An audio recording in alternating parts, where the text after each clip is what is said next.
টিভিতে এগিয়ে আছে। আমরা দেখতে পেরেছি বিগত বছরগুলোতে ৭১ প্রত্যেকটা দেশের স্বাধীনতা মানুষ একটা আবেগের সাথে জড়িত, তাদের কষ্টের সাথে জড়িত, রক্তের সাথে জড়িত। কিন্তু আমাদের যত শাসকরা গিয়েছেন আমরা দেখেছি বিশেষ একটা দল ৭১-এর বেনিফিট নেওয়ার জন্য তারা নিজেদেরকে এই ৭১-এর পিছনে দৌড়ে তারা দাদিকে একটা ভাগে বিভক্ত করেছে, পক্ষ বিপক্ষ। জুলাই যেরকম কারো নির্দিষ্ট এককের মাধ্যমে হয় নাই, ৭১-ও কারো নির্দিষ্ট এককের মাধ্যমে হয় নাই। সেখানে আলেম ওলামা ছিলেন, সেখানে বুদ্ধিজীবী ছিলেন, খেটে খাওয়া মানুষ ছিলেন, শিক্ষাবিদ ছিলেন, অফিসাররা ছিলেন, সকলেই ছিলেন। আমরা যেটা ছোটোবেলা থেকে পড়ে আসছি এবং আমরা জানি। কিন্তু বাংলাদেশে একটা দল ওনারা কি করেছে, ৭১-এর বেনিফিটটা নিয়েছে কাদের সহায়তায়? আমাদের প্রতিবেশী রাষ্ট্রের সহায়তায়। প্রতিবেশী রাষ্ট্র ওই দলটাকে বুঝিয়েছে ৭১ মানে হলো যারা যেই রাষ্ট্র ৭১-এ সহযোগিতা করছে বাংলাদেশিদেরকে, তারা যেভাবে বলবে ওইভাবে চললে ৭১, এর বাইরে চললে ৭১ না। বঙ্গবীর কাদের সিদ্দিকীর মাথায় টুপি আছে, দাঁড়িয়ে আছে, উনি ৭১-এর বাইরে না। এমনিভাবে অসংখ্য আলেম ওলামা ছিলেন যারা ৭১-এ করেছেন। আমি যেটা বলতে চাই সেটা হলো যারা এই ৭১-কে প্রশ্নবিদ্ধ করেছে যে আওয়ামী লীগ যে স্বৈরাচার, আমাদেরকে তাদেরকে একটু ভাবতে হবে। আজকে বিপ্লব হয়েছে 2024-এর 1 বছর চলে গেল, এখন পর্যন্ত আমরা স্বৈরাচারের ব্যাপারে একমত হতে পারলাম না। একজন খুনির ব্যাপারে কি প্রশ্ন করতে হয়, একজন খুনির ব্যাপারে কি ডিসিশন নিতে হয়, আমরা এখনো সেই ডিসিশনে যেতে পারলাম না। 1 বছর হয়ে গেছে আমাদের বিপ্লব, এটাকে বিপ্লব বলে না, আমাদের বিপ্লবটা ভাগে মারা গেছে। কথা বুঝতে পেরেছেন? দ্বিতীয় একটা কথা হলো আমাদের বিগত পতিত স্বৈরাচার এটা বুঝিয়েছেন ৭১ করলে স্বৈরাচারই হয়, ৭১ করতে হলে বাম হতে হয়, ৭১ করলে 90% মানুষের বাইরে যেতে হয়। ওনারা 1971 সালে মুক্তিযুদ্ধকে এদেশের মানুষের দাড়ির বিরুদ্ধে দাঁড় করিয়েছেন, এদেশের মানুষের নামাজের বিরুদ্ধে দাঁড় করিয়েছেন, টুপির বিরুদ্ধে দাঁড় করিয়েছেন। ওনারা মনে করছেন টুপি দাড়ি রাখলে উনি ৭১-এর বাইরে, ওনারা মনে করেছেন নামাজ পড়লে ৭১-এর বাইরে। এই কাজটা ওনারা করে এখন তো এদেশের 90% মানুষ নামাজ পড়ে, ফজর আজানে নামাজের মাধ্যমে তাদের দিন শুরু হয়। তো ওনারা ৭১-এর চেতনাকে এই 90% মানুষের বিরুদ্ধে নিয়ে গেছেন, যার কারণে যে ৭১-এর চেতনা ধারণ করেছে তাকেই 90% মানুষ থেকে বিচ্ছিন্ন হয়ে স্বৈরাচারী রাস্তা অবলম্বন করতেছে ক্ষমতায় থাকার জন্য। উনি আর ৭১-এর চেতনা দিয়ে ভোট নিতে পারেন নাই, কারণ ওই ৭১-এর অতিরিক্ত চেতনা ওনাকে স্বৈরাচারী হতে বাধ্য করেছে। কিন্তু আমরা জানি মুক্তিযুদ্ধ এটা অনেক বড় একটা সম্পদ আমাদের, এই মুক্তিযুদ্ধ সবাই করেছে। কিন্তু বিগত পতিত স্বৈরাচার মুক্তিযুদ্ধকে এদেশের 90% মানুষের যে মনের আবেগ, যে মনের ভাষা, এটার বিরুদ্ধে তারা ব্যবহার করেছিল, যার কারণে উনি ৭১-তে চলতে পারেন নাই। সুতরাং আজকেও যদি কেউ 24-কে নিজস্ব কোনো নিজস্ব কোনো বেনিফিটকে প্রতিষ্ঠা করার জন্য কেউ যদি আবারও কি করেন এই কাজ শুরু করেন, তাহলে ওনারাও 90% মানুষ থেকে ছিটকে পড়ে যাবেন। ৭১ নিয়ে রাজনীতি করবেন না, 24 নিয়েও রাজনীতি করবেন না। হ্যাঁ, যেই ৭১-এর মাধ্যমে যা পেয়েছি, 24-এর মাধ্যমে যা পেয়েছি, এটাকে ধরে রাখার জন্য রাজনীতি করেন, এটাকে ধরে রাখার জন্য রাজনীতি করেন। যেই স্বৈরাচার ৭১-এর মাধ্যমে মানুষকে বিভক্ত করে দিল, টুপিওয়ালা, টুপি সরা, প্রো ইন্ডিয়ান, অ্যান্টি ইন্ডিয়ান, এই যে একটা সিস্টেম করে দিয়েছে, আমাদের বর্তমান বাংলাদেশে একটা মেজর একটা দল সেই ৭১-এর পথে পা বাড়াচ্ছে। মুক্তিযুদ্ধের চেতনার নামে জুলাইকে অস্বীকার করছে। জুলাই আর মুক্তিযুদ্ধ মুদ্রার এপিটোপিট, জুলাই আর মুক্তিযুদ্ধ মুদ্রার এপিটোপিট। যদি জুলাই যদি হয়ে থাকে আমাদের, আর ৭১ যদি হয়ে থাকে বাংলাদেশের জন্ম, জুলাইয়ের মধ্যে বাংলাদেশ সাবালকে পরিণত হয়েছে। জুলাইয়ের আগে বাংলাদেশ নাবালক ছিল। আজকে যারা বলে যে এই যারা ৭১-এর মাধ্যমে ওই চেতনার মাধ্যমে ফের আবার জুলাই পরে ৭১-এর চেতনাকে জিন্দা করতে চান, জুলাইকে অস্বীকার করে, আমি তাদেরকে বলবো আপনাদের এই চেতনা জাল টাকার মতো, যারা এক পাশে আছে আরেক পাশে নাই। এজন্য স্বৈরাচারী যে হয় তার কোনো বন্ধু থাকে না, আমাদের কেউ বাপ মা লাগেন না। শেখ মুজিব যেরকম, যদি ওনার ব্যাপারেই আছে, উনি মুক্তিযুদ্ধে অংশগ্রহণ করেন নাই, উনি ভিতরে ছিলেন, তারপরে যদি ওনাকে আমরা লিডার মেনেও নেই, ওনার চাইতে মাঠে ময়দানে কাজ করে যেরকম বহু লোকজন আছেন যাদের নাম এখন উচ্চারণ করা হয় না। যেই ব্যক্তি, যেই মহিলা তার পিতার এই ক্রেডিট নিতে চেয়েছিলেন, ওই মহিলার আমলে আমরা দেখেছি অসংখ্য মুক্তিযোদ্ধা রাস্তায় রিক্সা চালিয়েছেন, উনি কোনো খবর নেন নাই। এমন অসংখ্য মুক্তিযোদ্ধা তৈরি হয়েছেন যাদের আইডেন্টি কার্ড পর্যন্ত তৈরি হয় নাই। আকমা মোজাম্মেল হক সেই প্রমাণ দেখাইতে পারেন নাই, ওনার দলে একটা মুক্তিযোদ্ধাও নাই। তাহলে বোঝা গেল যারা ৭১-এ ক্রেডিট নিয়েছিল পিছনে, তাদের মধ্যে কোনো ৭১ ছিল না। আজকেও যারা অনেকে এরকম বেনিফিটে নিতে চান, আমি 24 আমাদের সবার, 24 আমাদের সবার। আপনি ফট করে দাঁড়িয়ে বলবেন এ করতে পারবে না, ফট করে দাঁড়িয়ে বলবেন ও করতে পারবে না। আদর্শ জোর করে চাপাই দেওয়ার জিনিস না, আপনি সুন্দর করে রাখেন, নিয়র হলে মানুষ এমনিই নিবে। আদর্শ যদি জোর করে দিতে চান তাহলে আপনি মানুষের কাছে শত্রুতে পরিণত হয়ে যাবেন।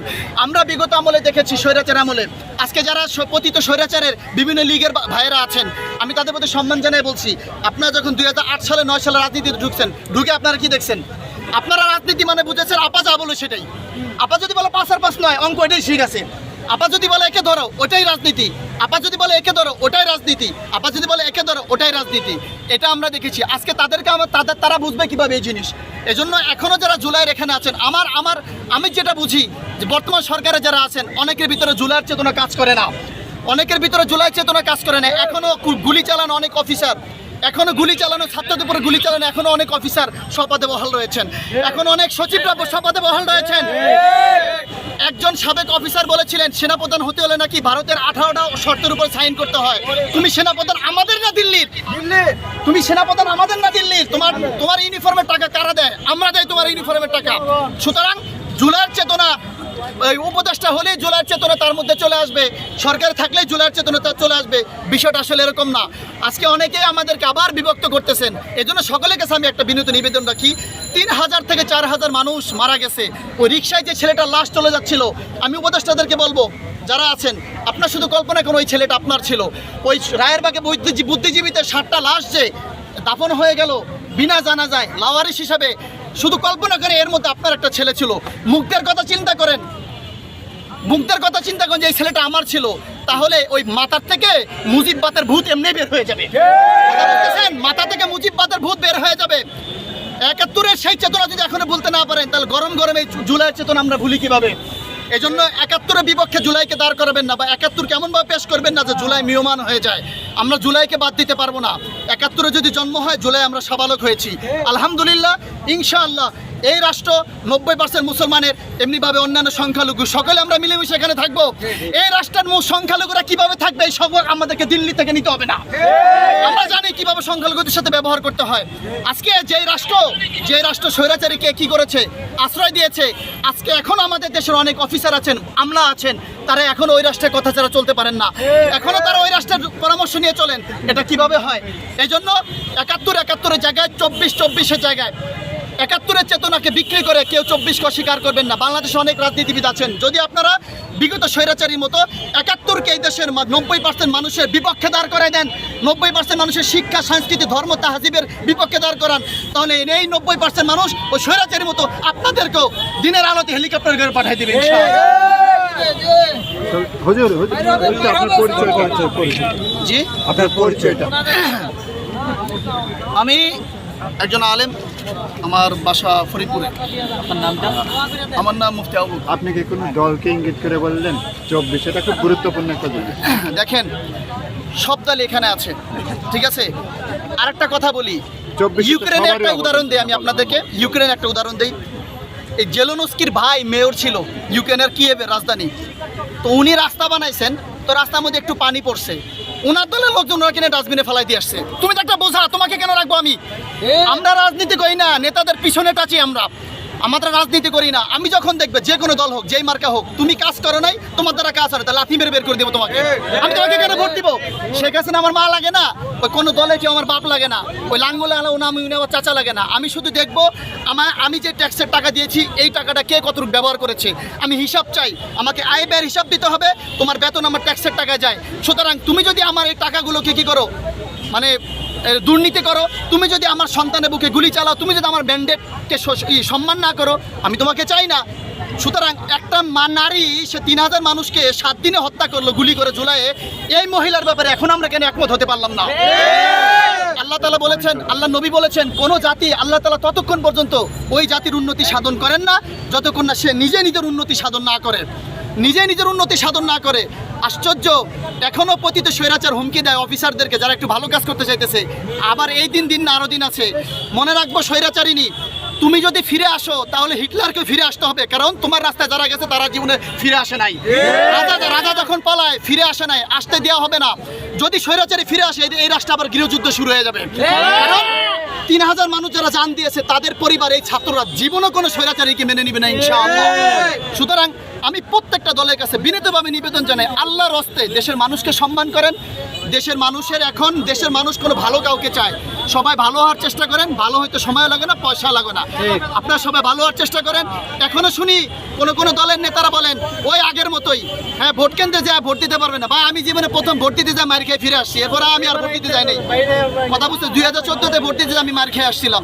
আজকে তারাও আজকে আমার দেশ পত্রিকায় প্রকাশিত হলো ওই একজন ব্যারিস্টার, একজন আইনজীবী জেডাই খান পান্না, উনি নাকি আবার হাসিনার পক্ষে দাঁড়াবে।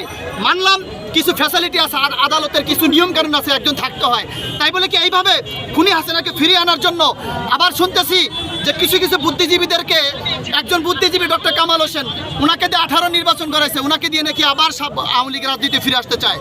এই ধরনের না, মানুষ ভুল করতে পারে। আমরা এটাও বলি না যে হাসিনার কারণে যারা সাধারণ মানুষ যারা কি করতেন, আওয়ামী লীগকে ভোট দিতেন, তাদেরকে আমরা দোষ মানতেছি, বিষয়টা এরকম না। কিন্তু আপনাদের বুঝতে হবে কোনো স্বৈরাচারী কারো কেউ কিছু লাগে না।